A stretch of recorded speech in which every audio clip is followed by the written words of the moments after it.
하나님도 자신에게 까불면 죽는다고 말하는 목사, 각종 언행으로 스캔들을 일으키는 뉴스에서 자주 나오는 정광훈 목사라고 하는 자, 다양한 방식으로 개신교의 브랜드 이미지를 깎아먹고 있는 사람, 목사라고 부를 수도 없는 사람, 이 정광훈 씨에 대해서 여러분은 어떻게 생각하시나요? 왜 이런 사람이 우리 사회에 나타났을까요? 그리고 그가 어떻게 이토록 큰 영향력을 가지게 되었을까요? 우연히 생겨난 정말 기이한 인물에 불과하다고 보면 되는 걸까요? 오늘 제가 소개하는 책, 뜨림 출판사에서 출간된 배덕만 교수님의 최신작 정광훈 현상의 기원은 바로 그 뿌리를 추적해 나가기 위한 하나의 설득력 있는 과정이라고 볼 수 있을 것 같습니다.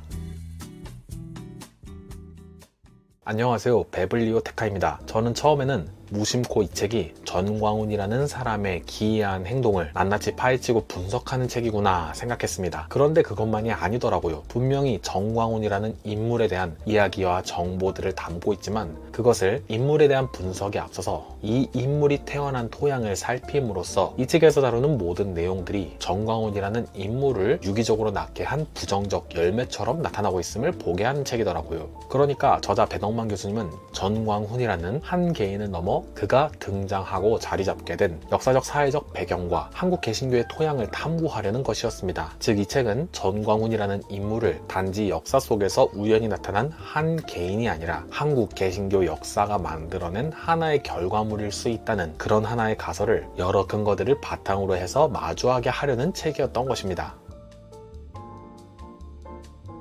책의 1장에서부터 저자는 한국교회가 신학적 근본주의 위에 반공주의와 친미주의라는 두 기둥을 쌓아 올렸다고 지적합니다. 책을 읽으며 마음이 많이 무거웠던 것은 저 자신이 보수적 신앙을 가진 사람이기도 하기 때문입니다. 한편 이 책은 극단적으로 신앙이 보수적이면서 또 호전적이고 반지성적이고 반사회적인, 소위 말하면 근본주의적인 신앙의 결을 가진 자들이 정치적 극우와 어떻게 결합해 왔는지를 보여줍니다. 이 과정에서 여러 한국 현대사의 면모들이 담겨 있었고요. 저자의 설명을 따라가며 제주 4.3 사건, 서북청년단, 역대 대통령 선거, 한국기독교 총연합회의 탄생과 변질 과정 같은 주요 역사적 사건들이 한국 개신교와 어떻게 연결되어 있었는지 보여주는 겁니다. 그렇게 해서 이 책의 가장 중요한 통찰이 저는 정광훈 현상이 근본주의적 개신교가 한국 현대사 속에서 끊임없이 정치 권력과 결탁하며 만들어낸 그런 필연적 부산물로 보임을 보게 한다는 거였습니다. 책 속 내용을 조금만 더 상술하면 제주 4.3 사건을 추적하면서는 당대 제주가 피해를 입을 때 교회가 피해자로만 있지 않았고 사실 어떤 가해 세력과 권력 집단과의 밀착 속에 있는 부분으로 볼 대목이 있음을 보게 하는 거였고요. 거기에는 서북청년단 이야기를 통해 개신교의 분노와 공포가 만드는 혐오 생성의 논리 구도를 보게 하는 것이었고요. 역대 대통령 선거, 한기총의 탄생과 변질 과정에는 교회가 권력과 이익 앞에서 어떻게 자기 처신을 바꾸어 왔는지 보여주고자 하는 것이었습니다. 그 모든 역사적 장면들 속에서 우리는 저들과 다르다고, 우리는 더 건강한 보수라고 주장하고 싶으면서도 실은 우리네가 담지하고 있는 흐름들이 오늘의 나와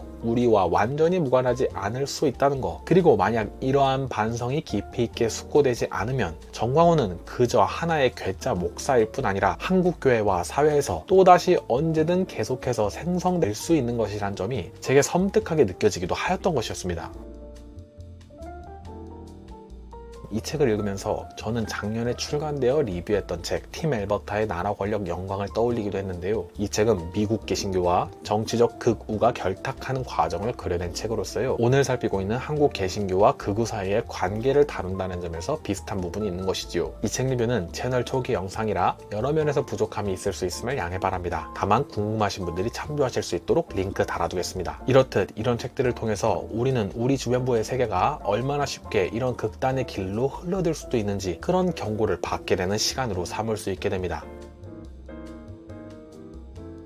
다시 돌아와서 마지막으로 오늘을 위한 질문으로 연결해 보겠습니다. 교회가 역사적 기로에서 다른 선택을 할 순간은 없었을지, 그럴 수만 있다면 우리가 다시 선택해야 할 길은 무엇일지요? 어쩌면 한국교회의 숙제는 단지 정광훈이라는 인물을 비판하고 극복하는 차원을 넘어서는 것일지도 모르겠다는 생각이 듭니다. 저 역시 개인적으로 그가 오늘의 우리 사회에 나타난 현상을 상당히 우려스럽게 보아야 한다고 생각하는 사람입니다만, 또한 그를 만들어낸 토양의 면에서 또 정치 권력 권력과의 관계에 있어서 교회의 태도를 성찰함으로써 정광훈은 단지 괴짜 목사라는 낯설고 이상한 타인일 뿐만이 아니라 우리가 깊이 들여다보아야 할 우리의 일부일 수 있다는 것을 직면할 수도 있지 않을까 생각되는 것이지요. 함께 이 책을 통해 교회가 가야 할 제 길이 어떤 방향일지 더욱 잘 상상하는 데 도움이 될 수 있었으면 합니다. 그럼 이렇게 해서 오늘의 북리뷰 영상을 마무리합니다. 그럼 다음에 또 다시 만나요.